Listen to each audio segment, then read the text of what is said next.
Aujourd'hui, on se retrouve avec Soroush et Thomas. C'est un trader sur le marché financier pour plus de 5 ans en ce moment. Moi c'est Thomas, ingénieur financier, passionné pour le trading algorithmique, diplômé d'une maîtrise en ingénierie financière à HEC, développeur de modèles quantitatifs à la Banque nationale, géré 7 milliards, 800 millions qui ont été investis, c'est ça dans la stratégie que j'ai pu développer avec eux. Analyse quantitative chez Deloitte, actuellement c'est ça, donc je suis chercheur quantitatif pour un hedge fund. Pour faire un point sur le domaine des options en trading, sur l'évolution du projet algorithmique qu'on développe. Le contrat d'option, c'est pas plus différent que tous les contrats que vous avez vus au courant de votre vie. Le but de ce qu'on veut monter avec ce projet-là, c'est de démystifier l'accès à la finance, aux produits compliqués. Bitcoin est en train de se trader à 210 000.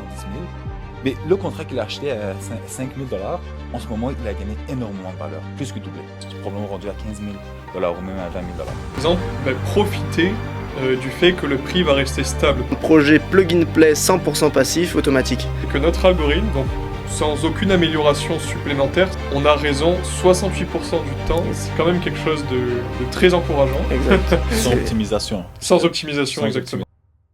Bonjour à tous, aujourd'hui on se retrouve avec Soroush et Thomas pour faire un point sur, dans une première partie de conférence, le domaine des options en trading. Certains ne savent pas forcément ce que c'est, le but aujourd'hui c'est de les définir le plus simplement possible.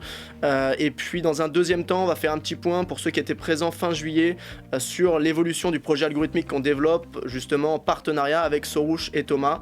Et enfin, si on a le temps, on fera un petit point sur l'actualité. Pour ceux qui l'ont pas encore vu, la Fed a cut ses taux de 25 points, il se passe quand même pas mal de bordel en ce moment sur les marchés, donc si on a l'occasion d'en discuter, voilà, encore une fois, très simplement en fin de conférence, ce sera le top. C'est la chemise officielle Apogée. Ouais, je vais vous envoyer les goodies là pour tous les membres du groupe. Un petit polo, une petite chemise pour tout le monde. J'ai pas osé le dire, mais oh la vache. Ouais, on devient de plus en plus corporate. Hein. C'était sage. Non, et aujourd'hui, c'est voilà, évidemment, on est en tout bon professionnel, mais il faut que ce soit une conférence qui soit très conviviale. On a deux beaux invités que sont Soroush et Thomas, mais voilà, le but de ce qu'on veut monter avec ce projet-là, c'est de démystifier l'accès à la finance, aux produits compliqués. Donc, je vous garantis pas que ça va être simple aujourd'hui, mais je vous garantis qu'on fera de notre mieux et qu'on fait ça dans la joie et la bonne humeur, quoi.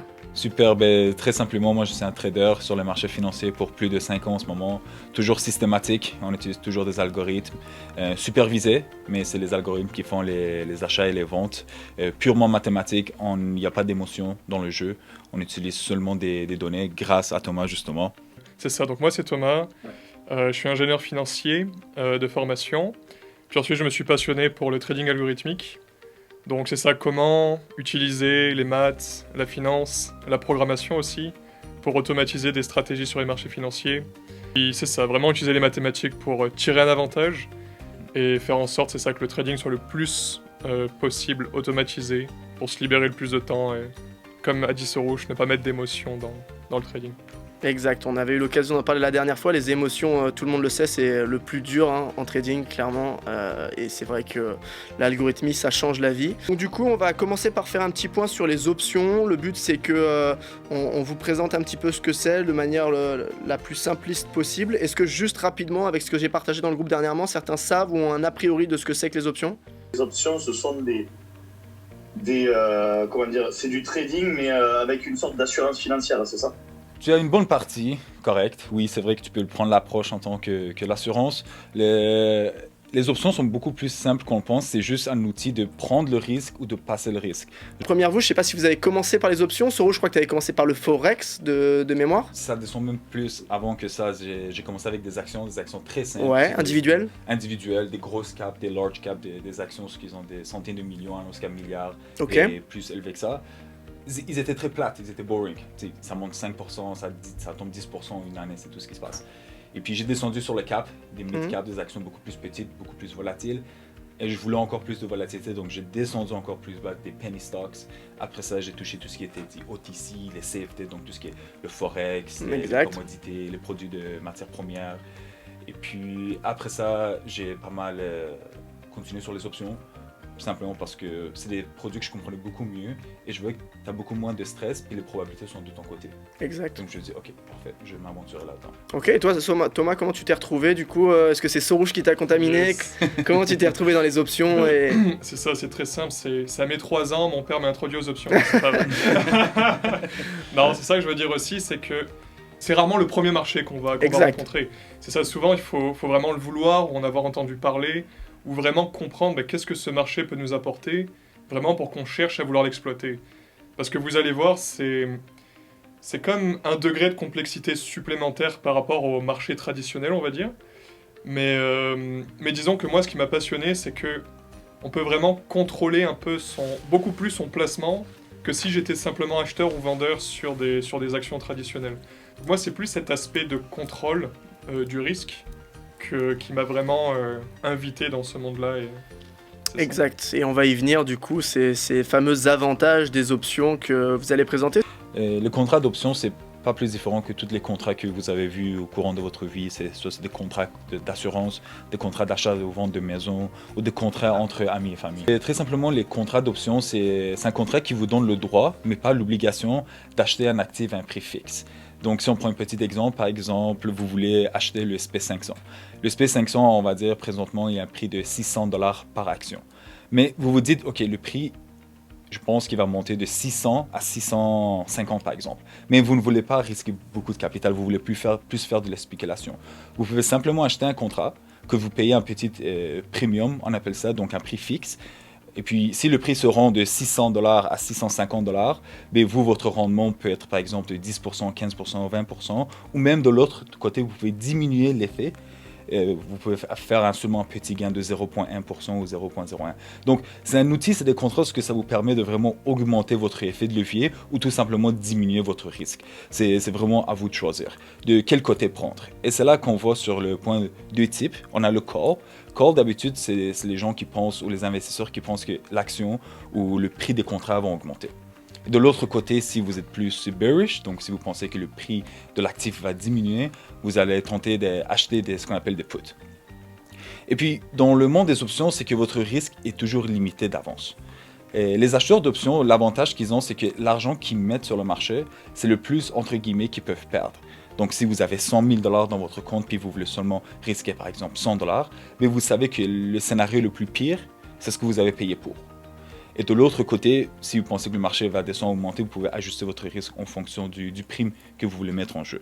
De l'autre côté, un peu plus sophistiqué, vous pouvez devenir preneur de risque. Donc, vous mettrez votre capital en collatéral et vous êtes payé à chaque semaine, à chaque mois ou à chaque 3 mois, dépendamment de la façon que vous mettez vos systèmes en place. Et puis, c'est des dates limites. Donc, comme c'est des contrats, il faudrait que le contrat finisse un jour. Nous avons des contrats qui expirent dans quelques heures, quelques jours, quelques semaines, quelques mois et même quelques années, allant jusqu'à 2027 et même 2028. Donc, très simplement, c'est ça, les contrats d'option. Est-ce que, et ça va être l'objectif aujourd'hui, pour faire le parallèle avec vous, du coup, qui avez l'habitude de trader les CFD, essayer d'associer les notions que tu veux utiliser dans les options, que ce soit le stop loss, le take profit, la date d'échéance de ton option, essayer d'associer ça justement aux termes qu'on utilise nous sur les CFD, c'est ce qui pourrait être intéressant et le plus facile en termes d'analogie pour que eux comprennent vraiment simplement comment ça fonctionne une option, autre que juste par, comme disait tout à l'heure Kevin, ce mécanisme d'assurance, puisqu'il y a d'autres options. Bon, c'est ça, pour commencer, je dirais que les aspects de gestion de risque, c'est-à-dire tout ce qui va être take profit ou stop loss, sont conceptuellement les mêmes. C'est ça, c'est la même chose. On prend la même façon, c'est ça, c'est profit, c'est toujours basé sur un pourcentage de la valeur de sa position. Donc Exact. Toujours la même chose à ce niveau-là. Par contre, une chose où les options vont se distinguer, c'est justement sur cet effet de levier qui est important à comprendre, je dirais. Parce que quand on va investir, par exemple, c'est ça sur les CFD, si notre position, si le CFD diminue de 50%, notre position ne va valoir plus que 50%. Enfin, on va perdre 50% de notre capital. Sauf que sur notre option d'achat, si le prix baisse en dessous donc, de ce que l'on appelle le prix d'exercice, c'est-à-dire le prix à partir duquel le contrat va avoir de la valeur, eh bien notre position vaudra 0. Donc ça, c'est une grande différence. C'est-à-dire que dans un cas, il nous reste de l'argent lié à notre position, mais dans un autre cas, notre contrat n'a plus de valeur. Donc c'est justement sur cet effet de levier-là, donc un peu sur c'est pour ça qu'on associe souvent les options à quelque chose de spéculatif. C'est parce qu'il y a cet effet de levier inhérent là. Et aussi, quelque chose d'important à retenir, c'est que à l'expiration de mon contrat, donc imaginons que voilà, j'ai acheté mon option d'achat Mhm. Et à l'expiration, mon option d'achat, elle a de la valeur parce que le prix a augmenté au-dessus du prix d'exercice. Eh bien, je vais avoir le droit, Mais pas Des- l'obligation. mais pas l'obligation exactement. J'ai Ça, bien révisé c'est- mes cours, vous avez vu? Il a fait sa lecture avant la conférence. Ça, c'est très important. C'est toujours un droit, mais pas l'obligation d'exercer cette option-là pour détenir, en fait. Donc, souvent, le classique, c'est 100 unités du sous-jacent. Donc, dans ce cas-là, Le ça va être sous-jacent, 100 unités toujours. du CFD. Voilà, le du CFD, le S&P, le C'est Nasdaq, comme vous avez l'habitude. Toujours l'actif. Voilà. Donc, pour prendre un exemple très simple, si le prix d'exercice de mon CFD lié à mon option était de 100 $ et que au moment de l'expiration, le CFD vaut 120 $, eh bien, je vais avoir le droit d'acheter 100 unités de ce CFD-là à 100 $, alors qu'il vaut 120 $. Un peu le même mécanisme de levier qu'on a nous quand on parie à la hausse ou à la baisse et que du coup on a une multiplication de notre capital, mais là c'est plus une multiplication de ce que vous risquez sur une idée. Est-ce qu'on peut voir les options de cette manière-là comme une idée, comme une hypothèse qui donc va se réaliser ou ne pas se réaliser, comme quand vous prenez l'option, le contrat d'option que le prix ne va pas descendre à tel niveau. On parlait tout à l'heure d'assurance, mais c'est aussi l'hypothèse que ça ne va pas se passer. C'est aussi ça un petit peu cette conception des options. Ça ressemble énormément aux produits d'effet de levier. Donc, si on voudrait faire une comparaison de merger les deux mondes ensemble, quand vous ouvrez des trades sur le CFD ou sur le FX, tu as le lot size. La taille de l'eau, ouais. La taille du lot. Tu prends 0.5, 1.5. Exact. Si tu as un capital plus grand, puis tu as un effet de levier plus grand, ben là, tu peux monter jusqu'à 10 lots, 50 lots, puis c'est un gros joueur. Je pense que le maximum, c'est quoi? C'est 100 lots que tu peux passer Ça dépend de ton levier, hein. Tu as des brokers qui proposent du 1 pour 2000, donc le plafond est haut. Hein. Ouais, Le plafond est haut. Puis si on voudrait conceptualiser ça, les options, c'est pas plus différent que les CFD quand ça vient au effet de levier. Tu commences déjà avec un certain effet de levier, mais la beauté de ça, c'est que comme les CFD, tu peux réguler le Ouais. risque. Si tu veux beaucoup risquer ton capital ou tu veux risquer une très petite partie. Contrairement au CFD, où ce que tu peux prendre ton taille du lot au décimal, au centième, Ouais. avec les options, c'est juste des unités. C'est un contrat, deux contrats, trois contrats, quatre contrats. Là, on s'est dit, bon, si les contrats sont trop grands, qu'est-ce qu'on fait? Ce que tu peux faire, c'est que tu vas venir mixer deux contrats ensemble. On le voit un peu comme Il n'y a si pas de tu prends- décimal? Sur le nombre de contrats, tu peux prendre non. Ouais, C'est- ok. Ça commence par un. Ouais, C'est ouais. soit un contrat, deux contrats, trois, quatre, cinq, et ainsi de suite. Un peu comme les futures. Exactement comme le futur, Ouais. comme des actions. Bon, les actions, il y a des décimaux récemment qui sont sortis. Exact. Mais les options, tu montes une coche le plus haut, donc ce que tu vas faire, tu vas venir mixer deux contrats ensemble. Un contrat qui est long, puis un contrat qui est short, avec des valorisations différentes. Et c'est là que tu peux contrôler ta taille. Par exemple, prenons l'exemple, l'actif, le SP500. Tu veux mettre un certain capital dessus, mais ça coûte par exemple 600 $. Mais tu ne veux pas risquer 600 $. Tu peux simplement merger deux contrats d'options ensemble avec deux valeurs différentes, et ça peut te coûter seulement 5 $. C'est ton auto-hedging, quoi. Exactement. Ouais, ouais, ouais. Donc c'est un monde assez ouvert. C'est ça, ce que je voulais ajouter aussi, c'est que, comme a mentionné Augustin, c'est que ça, en fait, c'est un outil qui peut être utilisé, parce que quand on investit dans les CFD, bah, soit on va faire en gros l'hypothèse que le prix va monter, ou soit l'hypothèse que le prix va descendre. Donc on va soit prendre un long, soit prendre un short. Mais ce qui est génial avec les options, c'est qu'on peut faire des hypothèses qui sont encore plus complexes que ça.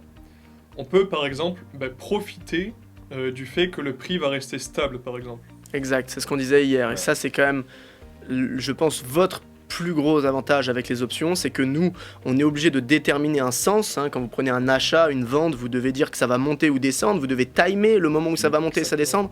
Alors que sur les options, vous pouvez juste dire, ok, bah, typiquement, je prends un exemple qu'ils vont connaître au niveau macro, la Fed c'était ce soir, depuis lundi on avait de grandes chances que certains marchés range, puisqu'on attendait la data. Bon bah si je pars du principe que de lundi à mercredi il va y avoir un range, je peux avoir du profit sur cette hypothèse-là. Ce que je ne pourrais pas faire sur les CFD, puisque je serais obligé soit de prendre un achat, soit une vente, ou de ne rien faire du tout.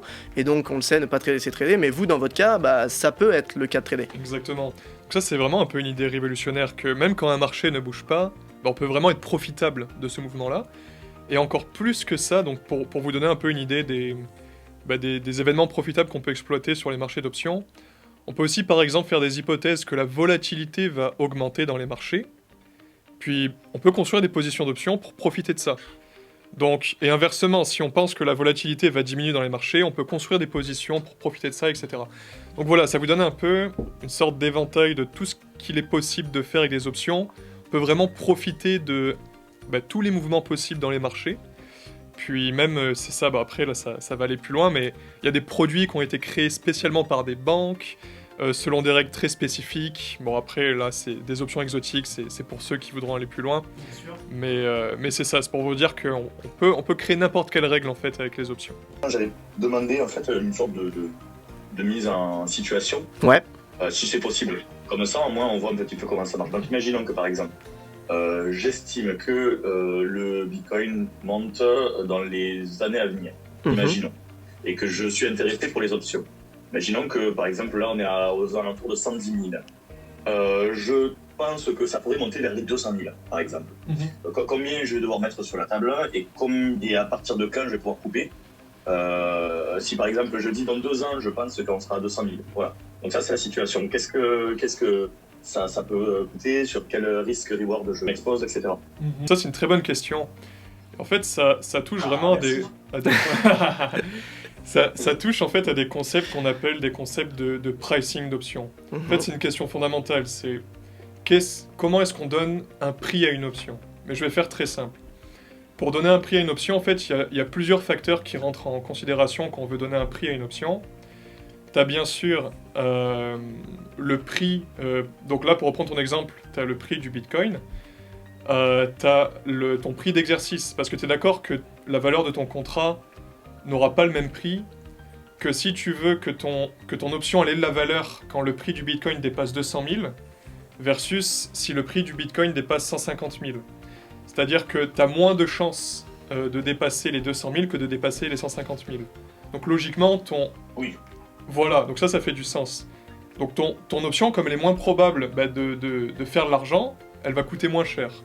Est-ce que je peux faire une petite parenthèse? Je sais pas si elle est correcte, je n'aime pas faire ça, mais est-ce que on peut assimiler ça un petit peu aux critères de rareté que vont avoir les cotes dans les paris sportifs par exemple? Plus l'événement a de chances de se réaliser, plus la cote est basse, moins c'est le cas, plus on peut faire d'argent. C'est un très bon exemple. C'est un très bon exemple. Et ça justement, c'est basé... Donc, qu'est-ce qui va jouer justement sur cette rareté-là? Il y a la volatilité du sous-jacent. C'est-à-dire que plus l'actif est volatile, plus ma probabilité que le contrat vaut de l'argent va être élevée. Donc ça aussi c'est quelque chose à garder. Donc ça c'est un autre paramètre qui va impacter le prix de ton option. Puis après bien sûr t'as le temps jusqu'à échéance. C'est-à-dire si tu laisses plus de temps à ton contrat avant d'expirer, c'est-à-dire si tu fais l'hypothèse que dans 2 ans le Bitcoin va valoir 200 000 versus tu fais l'hypothèse que dans 5 ans le Bitcoin va valoir 200 000, tu es d'accord que tu as plus de chances que dans 5 ans ça se réalise versus dans 2 ans. Ah, donc en fait c'est une sorte de cote en fait. Imaginons que... Ouais, en fait, par exemple, le fils de Trump, il aurait pu faire une option en gros, parce qu'il aurait su à l'avance qu'il allait. Exact. Après, il y a aussi plein de scénarios où là, par exemple, les 2 exemples que tu as donnés, tu aurais juste pu faire un long and short. C'est par exemple, tu vois Bitcoin à 200 000, plus simple que d'acheter une option, achète-le maintenant. Mais tu as plein justement de scénarios qui vont être beaucoup plus atypiques et puis t'es pas forcément long terme. Vous parliez tout à l'heure d'échéance. Votre échéance, c'est un peu votre time frame en fait. C'est dans quel ordre de temps il va se passer tel événement. Je disais tout à l'heure de lundi à mercredi par exemple pour les taux de la Fed, ça aurait pu être une option qui aurait pu être envisagée. Les options c'est uniquement sur quoi ça peut se faire. Est-ce que c'est adapté au forex? Est-ce que c'est adapté aux devises uniques? Est-ce que c'est adapté aux actions, aux crypto-monnaies? Sur quoi on peut trader les options? Les options c'est vraiment des contrats qui sont faits à base des autres actifs. Donc s'il y a un actif qui existe, mais tu sais que par défaut, il y a énormément de chances qu'il y ait l'option par-dessus. Il y en a sur les crypto-monnaies, il y en a sur le forex, peut-être pas sur les paires hyper exotiques. Oui, des fois, sur l'offre et la demande. l'offre et la demande, exactement. Il y en a sur les actions, sur les matières premières et même sur les futures. Donc les futures étant eux-mêmes des produits dérivés, il y a des produits dérivés sur les produits dérivés. Et puis là, c'est là que ça devient intéressant, c'est que c'est un monde où tu peux en profiter de tous les sens. Donc, on prend l'exemple de Christophe, il pense que l'actif, par exemple, le Bitcoin, va monter à travers le temps. Mais là, tu dis, bon, j'ai pas 150 000 qui dort sur le côté ou 110 000 qui dort sur le côté pour acheter l'actif. Ce que tu vas faire, tu vas aller sur le marché des options. Puis le marché des options, c'est vraiment pas plus différent que tous les autres marchés. C'est des contrats à des prix différents avec tous les chiffres. Donc, tu peux savoir à chaque prix futur dans le temps combien ce contrat coûte. Donc, si Christophe pense que de 110 000, le prix du Bitcoin va passer à 200 000 d'ici la prochaine année, il peut aller simplement acheter un contrat d'achat, donc un call. Il va payer, on va dire, 5 000 $ pour. Okay. Et comme il a raison, d'ici une année après, le contrat expire dans 2 ans. Après une année, Bitcoin est en train de se trader à 210 000. Mais le contrat qu'il a acheté à 5 000 $, en ce moment, il a gagné énormément de valeur, plus que doublé. Il est probablement rendu à 15 000 $ ou même à 20 000 $. Donc, il a fait un call. Il s'est dit, dans le futur, le prix va augmenter. Le futur est devenu le présent. Parfait, là, il peut vendre le contrat à des grosses gains. Donc, il a capté son risque. Donc, il a seulement mis 5 000 $ en jeu sur un actif qui veut 110 000. Le 110 000, l'actif est en Bitcoin, c'est rendu jusqu'à 210 000. Parfait. Il y a beaucoup de gens qui demandent son contrat parce que son contrat, c'est ce qu'on appelle in the money. Bon, c'est des contrats c'est des termes plus compliqués. Mais simplement voir que vous avez acheté un contrat et l'apprécié dans le temps, en se basant sur l'actif.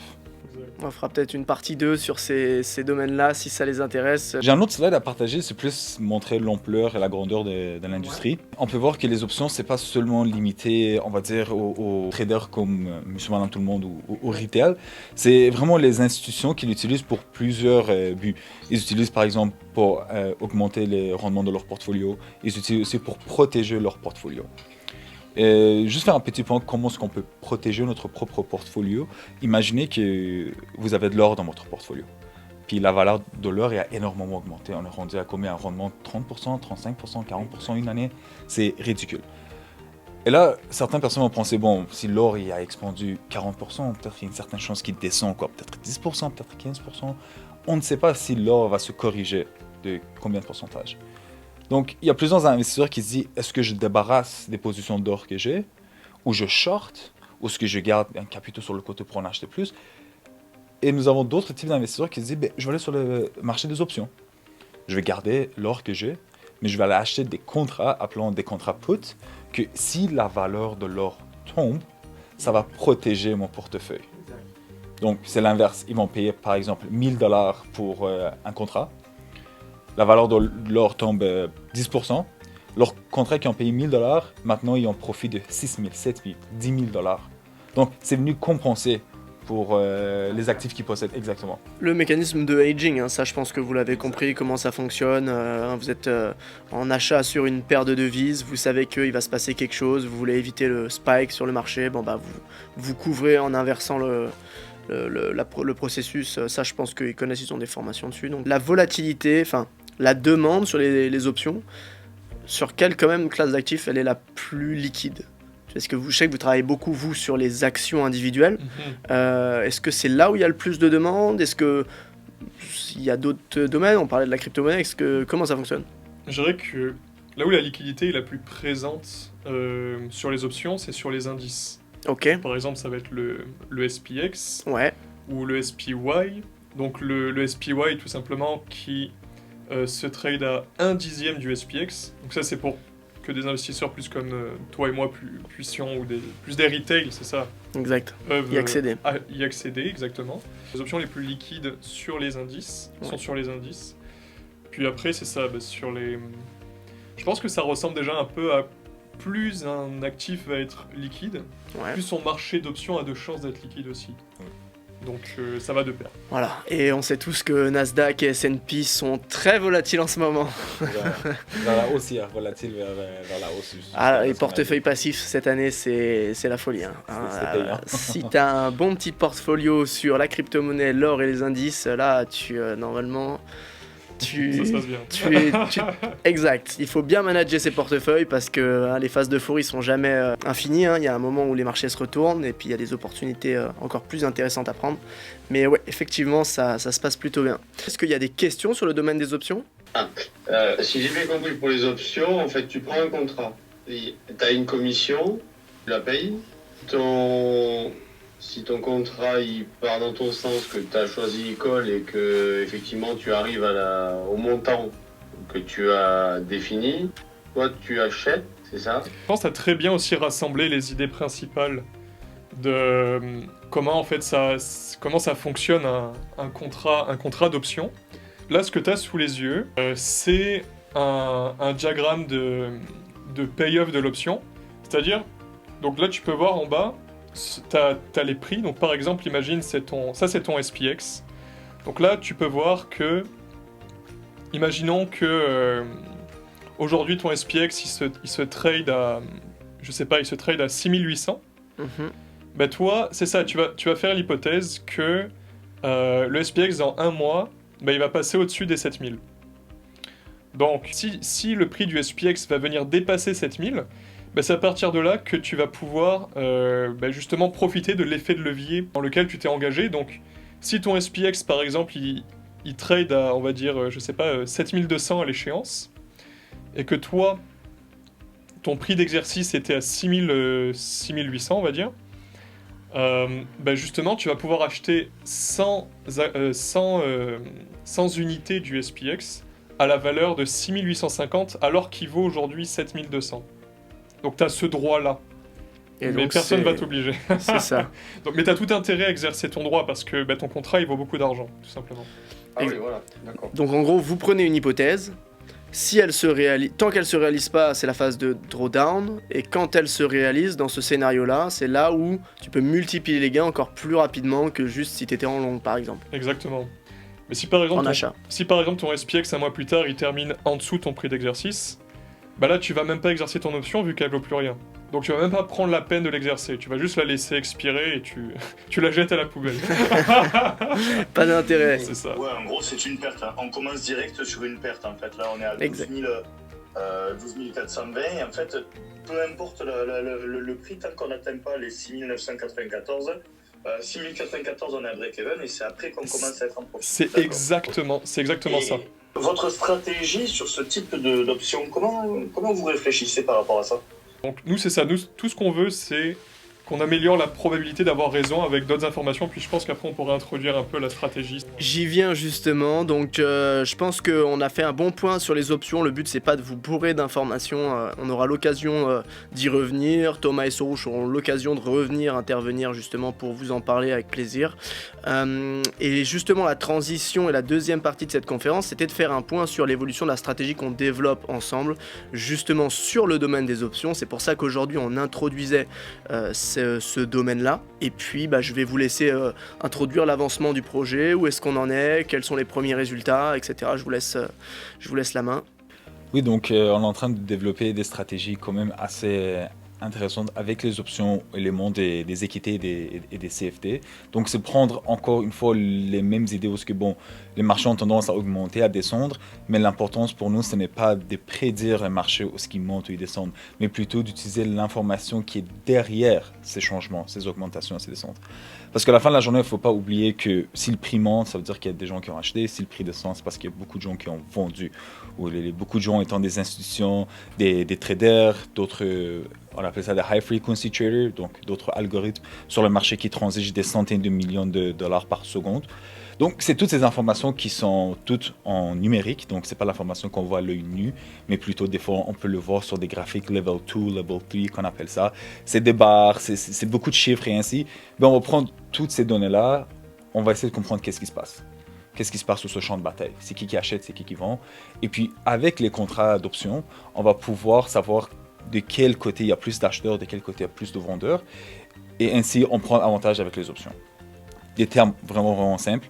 Si on pense que l'actif va passer de $100 à $105, ben on voit ce genre de dynamique qui est en train de se présenter dans le marché. Donc, il y a beaucoup d'acheteurs qui rentrent. Il y a beaucoup de demandes pour le prix 105, on va dire. Comme vous utilisez dans les CFD, c'est les limit price, les limit market order, buy limit, buy stop.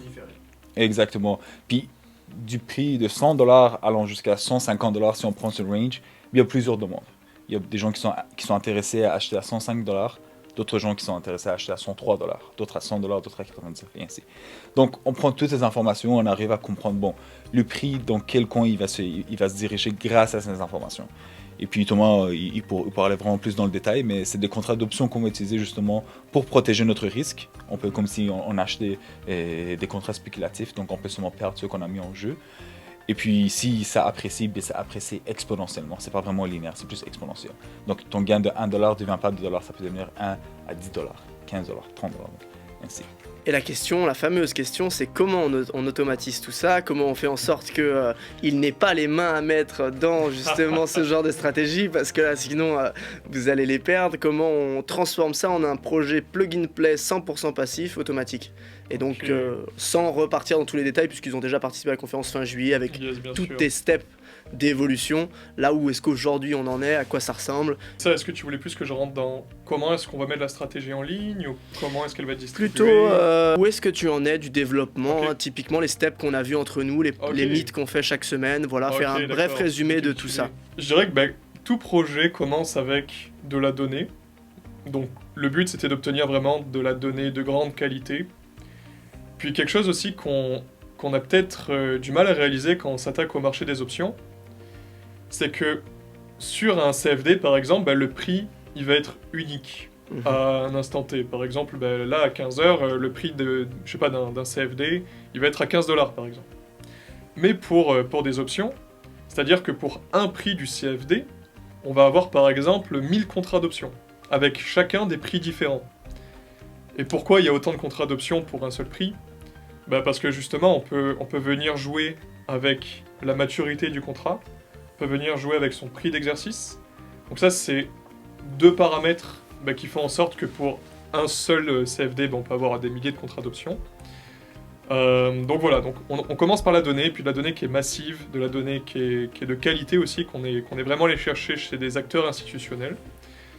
Puis, une fois qu'on a cette donnée de qualité-là, il faut commencer par faire un peu ce que la recherche a déjà pu produire. Donc, Exact. c'est quand même des stratégies qui sont de niche, qui sont pas vraiment très très étudiées, mais dont leur profitabilité a déjà été prouvée. Le but, c'est justement de reproduire les hypothèses, est-ce qu'on observe les mêmes résultats, etc. Donc on va venir, c'est ça, reconstruire les mêmes indicateurs, on va venir reconstruire les mêmes signaux.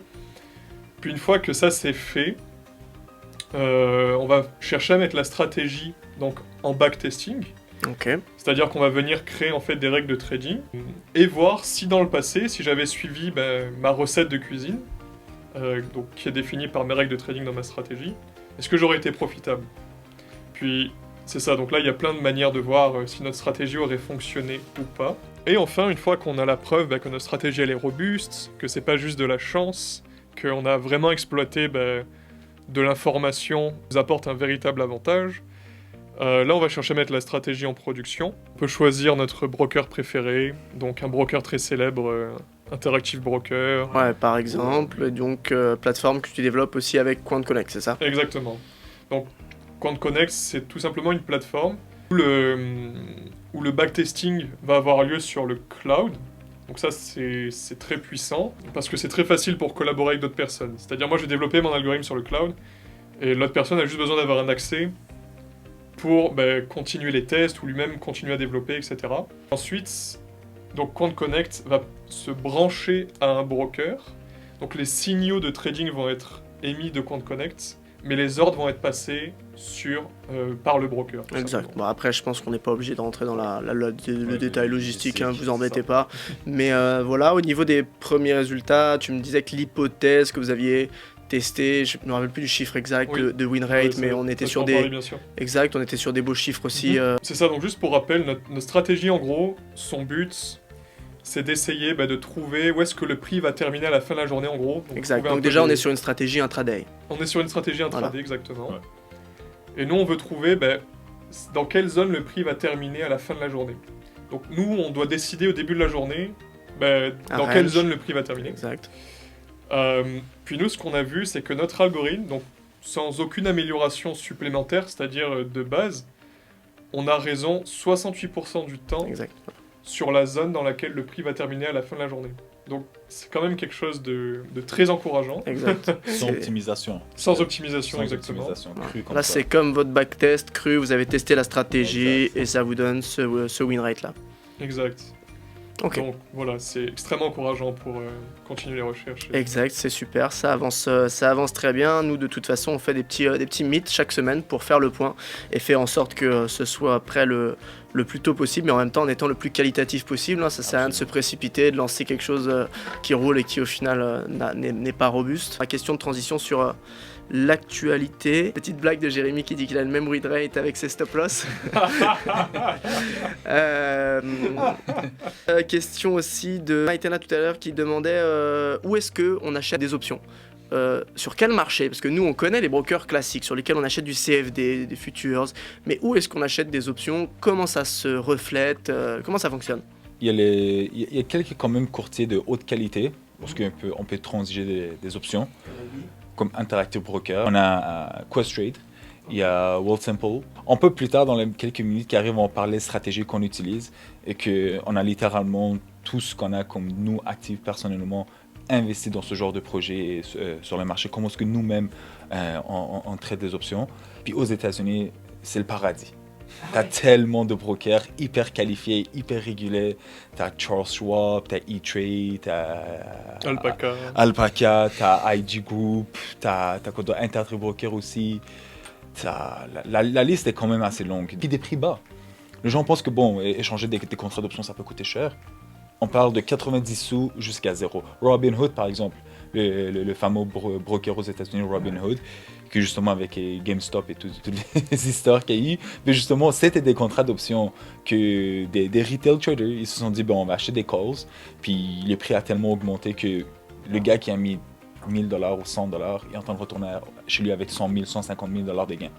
Juste parce que ces contrats de calls, ils ont tellement augmenté. On va pouvoir faire transition sur la dernière partie dont j'aurais bien aimé qu'on puisse parler. Donc pour rappel, toi Thomas, tu es l'ingénieur financier, celui qui développe tout en back-office.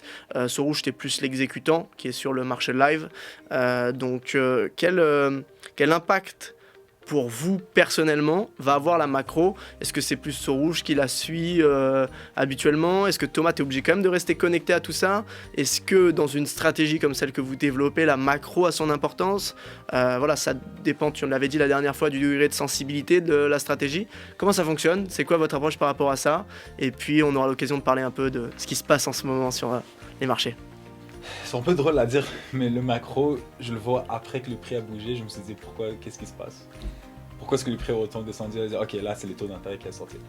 On regarde vraiment pas le nouvel. La télé est fermée. Ok. On regarde vraiment pas du tout. Certaines occasions, quand on veut venir mettre des positions assez grandes, Ouais. donc on a des bons spreads. Donc là, on fait attention. Est-ce que c'est des actualités à 3 étoiles, à 2 étoiles, une seule étoile qui sort? Donc l'important, c'est la gravité de leur impact. Mais à part ça, moi plutôt, on regarde beaucoup plus des chiffres, des lignes de code Ouais. qu'est-ce qui se passe à la télé. Pour répondre à ta question, l'avantage et le désavantage des événements macro et microéconomiques, comment ça se passe? Nous, on voudrait qu'il y ait beaucoup plus d'actualité, beaucoup plus de Trump qui se fâche. Parce que vous jouez de la volatilité. On joue de la volatilité, on adore la volatilité.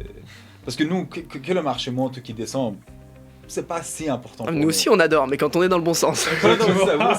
Quand c'est dans le bon sens. Nous, c'est vraiment quand la volatilité est une grande expansion, c'est littéralement comme si tu disais que demain il y a une grosse tempête qui vient et toutes les maisons vont se faire détruire. Qu'est-ce que le monde va faire? Le monde va aller acheter de l'assurance. Puis quelqu'un est prêt à payer $1000 pour l'assurance, une autre personne est prête à payer $2000 pour l'assurance. Puis qui est gagnant ici? Les vendeurs d'assurance. Exact. Nous, c'est exactement la même chose. Nous, on souhaiterait que tous les présidents du monde soient des Donald Trump. ça aurait été vraiment beaucoup plus fun. Beaucoup de volatilité, ça s'enchaîne et nous, on prend avantage des spéculations dans le marché. Je vais devoir couper certains points au montage. On va vous traiter de capitaliste. Non, c'est juste pour dire, c'est quelqu'un qui amène la volatilité. Bien sûr, bien sûr. On a fait un petit point. Un petit point tout à l'heure, on en a certains qui sont là régulièrement justement sur les lives, on parle de macro. Est-ce que quand même vous avez un recul? Pour rappel, on a aussi un événement qu'on tient bientôt. Proginvest sera présent en partenariat à le prochain événement du groupe MGH à HEC. Donc on sponsorise l'événement débat sur l'actualité économique. Donc nous, c'est quelque chose qui nous tient vraiment à cœur, l'actualité économique. On la partage régulièrement toutes les semaines parce que c'est fondamental pour nous sur les marchés. Donc ouais, on se tient bien informé de tout ce qui se passe au niveau macro, au niveau géopolitique. Pas forcément nos stratégies de scalping, parce qu'à court terme, la fonda pas forcément importante, mais à long terme, sur tout ce qui va être plutôt swing, là par contre ça fait 100% de la différence, c'est la base, donc c'est pour ça qu'on se tient informé. Mais c'est quoi votre vision un petit peu quand même avec le recul et les compétences que vous avez du marché actuel? Est-ce que vous qui avez quand même aussi des années d'expérience sur le marché, on est quand même en ce moment dans quelque chose de très volatile. Je sais pas si vous avez déjà vu des actifs volatiles comme ça, mais moi perso, jamais. Des marchés aussi euphoriques avec tout ce qui se passe non plus. Qu'est-ce que c'est votre avis par rapport à ça, même si vous n'êtes pas 100% impliqué dans la macro? Bah justement, je pense que ça tend une bonne perche vers le marché des options. C'est que... Exact, je fais ma propre pub. Mais c'est ça, c'est que justement, si on commence à avoir peur qu'on se dirige vers une sorte de bulle à des secteurs ou par rapport à des choses comme ça, justement, les options, comme on a discuté, c'est pas seulement des outils de spéculation, c'est aussi des outils de protection. Donc, il n'y a rien qui vous empêche, comme Soroush a dit plus tôt dans la conférence, d'acheter des options de vente pour que si par exemple votre position sur l'or vient à diminuer, que la valeur de votre position sur l'or diminue, mais que la valeur de votre contrat d'option de vente augmente. Donc le hedging, comme a dit Augustin, nous nos stratégies sont faites pour bénéficier, c'est ça, donc de mouvements de volatilité, mais quand même on va chercher à éviter par exemple des journées de meeting de la Fed ou des choses comme ça. Parce que Aujourd'hui, par exemple. Pas aujourd'hui, par exemple, exactement. On fait une conférence. C'est ça. Ça tombe parfait. 100%. Parce que nous, on veut contrôler le plus possible nos expériences. En fait, c'est un peu ça. On approche un peu le marché comme des scientifiques. Exact. Puis on veut pas que, par exemple, des jours de Fed viennent modifier la façon dont on va tester en fait notre expérience au cours du temps. C'est un peu ça. Tu as des filtres pour protéger justement nous par exemple sur certaines stratégies on peut avoir la possibilité de de couper l'algorithme au moment où va passer la news par exemple. Donc forcément typiquement on tourne pas les jours d'inflation, on tourne pas les jours de Fed, parfois même les jours de meeting quand on sait que Trump va prendre la parole, sauf qu'il aime bien ne pas prévenir, ou du moins prévenir ses copains, sans chercher de théorie du complot. En ce moment on voit quand même beaucoup de manipulation sur les marchés, ça en devient flagrant. Alors on voit une baleine qui short au moment où Trump sort un tweet. Bon, oui. Quelqu'un a l'info. Exactement. Voilà. Ouais, quelqu'un a l'info. Il y a quelqu'un qui a quelque chose à partager dans le groupe là-dessus là. On est sur beaucoup d'APH. On a beaucoup d'indices qui sont à leur plus haut et qui continuent encore et encore. Là, ça fait. On les vérifie à peu près tous les jours. T'as chez Apogée avec les OPR. Et ça fait que péter encore de plus en plus haut. Donc, comme vous disiez oui tout à l'heure, il y a moyen que ça soit une bulle spéculative et que le jour où ça éclate, il y en a qui vont pleurer. Bravo les gars, bravo Kevin qui ne connaissait pas grand chose au trading il y a quand même quelques mois. Donc bravo pour ta perspicacité dans la compréhension de la fondamentale. Parce que alors nous en trading classique CFD, on a besoin de la fondamentale. Mais je sais pas si vous suivez un peu ce qui se fait sur les réseaux, mais le graphique, l'analyse graphique simple, bateau, ça séduit tout le monde, ça suffit pas. Il faut forcément avoir les connaissances macro. Nous, quand on regarde nos graphiques, contrairement à vous, c'est la fondamentale qui dicte dans quel sens ça va partir. Et puis le graphique sert à timer le bon moment pour rentrer sur notre hypothèse à nous, donc qui est soit haussière, soit baissière. Et effectivement, il y en a plein qui passent à côté. Et comme tu disais tout à l'heure, qui sont peut-être même exposés et se disent pourquoi me suis fait sortir, c'était marqué, voilà. 3 étoiles dans le calendrier économique, c'était marqué. Il faut rester informé, c'est super important. Et je trouve que ça permet aussi de comprendre un peu la psychologie du marché en même temps, de comprendre pourquoi le marché bouge en anticipation. Voilà, on sait que tout est toujours price-in, mais voilà, on va pas rentrer non plus dans une formation fondamentale. Mais voilà, c'était la conclusion que je voulais faire, qui du coup fait une belle transition aussi, comme tu dis, sur les options. C'est que n'attendons pas trop tard pour vous appeler et acheter les options. Il faut savoir couvrir son risque, je le dis aussi souvent dans les rapports. Il faut savoir prendre ses profits. Malheureusement, trop souvent les gens n'en ont pas assez, justement, pas assez de connaissances par rapport à ça. On en parlait justement même au sein d'une belle entité comme HEC. Il y a trop de personnes qui laissent leurs finances personnelles dormir, et quand on paye l'inflation, les taxes, ici ou en France, c'est les mêmes, donc il faut faire travailler ses portefeuilles et c'est hyper important sans même forcément rentrer dans tout ce qui est technique et trading. Pour moi, c'est le B à bas. Et puis le trading aiguise après les compétences. La dernière note, me donnant un peu des mots-clés, des genres de stratégies qui peuvent s'aventurer à regarder sur YouTube ou faire des recherches comme ils désirent. Ça serait définitivement l'approche à prendre pour avoir du succès dans les options. Tu peux prendre deux parties. Soit tu es quelqu'un qui achète l'assurance, ou soit tu es la personne qui vend l'assurance. Et comme on le sait, les vendeurs sont toujours gagnants. Exact.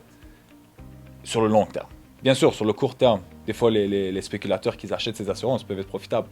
Mais nous, ça fait des années qu'on fait et on est toujours vendeur d'options. Okay. Quand on vend l'option, très simplement, notre capital, c'est l'actif, c'est le collatéral. C'est comme si l'actif qu'on met en jeu, notre compte de trading, on peut ressemble comme si on est la compagnie d'assurance. Et là, on vend une partie de notre portefeuille en collatéral sur le marché et quelqu'un en retour nous paye. Il dit, tu protèges mon risque, voici certains montants. Et les gens, en fait les investisseurs et les traders comme nous, qu'on a vendu ce genre entre guillemets d'assurance sur les titres majeurs comme le SP500 et le Nasdaq, on a eu une très belle année. Parce que l'indice n'a fait que monter. Et nous, on vend la baissière. Donc on vend des contrats d'options à des gens qui pensent que le marché va tomber. Et qu'est-ce qui s'est passé cette année? Qu'est-ce qui s'est passé l'année passée? Évidemment, les marchés font continuellement monter. À certains moments, quand il y a énormément de volatilité, on a le sourire parce qu'on peut vendre plus cher, mais certains de nos contrats sont aux pertes. Parce qu'on a vendu l'assurance, la tempête est venue, on doit couvrir cette perte pour certains investisseurs. En début avril, Liberation Day, tu prends un drawdown par exemple du coup. Oui, le VIX a augmenté dans le coin de 30, 40, même pour 60. Ouais. Certains temps, c'était absurde. C'est pour ça qu'il faut faire attention à quel point on pèse sur la pédale. Parce que c'est très facile de risquer tout le portefeuille et se dire ok, waouh, je reçois tellement de pubs, même je reçois tellement de commissions juste parce que je fais juste cliquer sur un bouton. Mais c'est une mariage à courte durée. Tu es dans le contrat pendant 1 semaine, 2 semaines, 3 semaines, un mois et demi, puis il faut que tu restes en vie. Ouais, il faut savoir réguler quoi. Exactement. Même gestion de risque que sur nous en CFD. Toujours rester petit, gérer son risque et répéter le processus à plusieurs reprises. En conclusion, quelques vidéos, vous pouvez peut-être avoir à recommander, peut-être des noms de formateurs qui peuvent être intéressants sur YouTube ou n'importe où. Nous, on n'est pas experts, donc on aura l'occasion de refaire ça, mais s'ils veulent aller se renseigner un peu par eux-mêmes, etc. Moi, je vous recommande vraiment, bon, c'est en anglais, mais il y a beaucoup de... On peut traduire en français sans problème. Ça s'appelle Tasty Live. C'est des traders qui ont vraiment eu beaucoup de succès sur les marchés des options. Ouais. Qui maintenant, c'est ça, ont à cœur de redonner à la communauté. Et ils ont créé énormément de vidéos pédagogiques, ouais. Éducatives, qui introduisent vraiment très bien au marché des options. Moi, je vous recommande vraiment d'y jeter un œil. Donc ça s'appelle Tasty Live. Je vous recommande vraiment, c'est ça, pour votre curiosité personnelle. Je pense que ça peut vraiment apporter à tous les investisseurs de se renseigner sur le marché des options. Bien sûr. C'est un outil en plus à... Il faut une vue d'ensemble, même si demain personne ne va dans le groupe trader les options. Déjà, merci d'avoir pris le temps aujourd'hui de leur expliquer ça. Ça leur permettra de comprendre comment va fonctionner la prochaine stratégie qu'on va lancer. Et puis, ça permet aussi de diversifier ses compétences. Peut-être que dans la rediffusion qu'on va partager ou dans le groupe aujourd'hui, il y a quelqu'un qui va finalement se dire que les options, ça l'intéresse, qui va dériver sur les options. Et puis, pour ça, on est reconnaissant de vos explications. Donc voilà, je pense que ça conclut pas mal. Merci messieurs pour votre présence et puis pour vos explications. Merci à tous de votre présence. Merci à tous. Merci de votre présence. À bientôt à tout le monde, bonne soirée. Merci à tous, bonne soirée.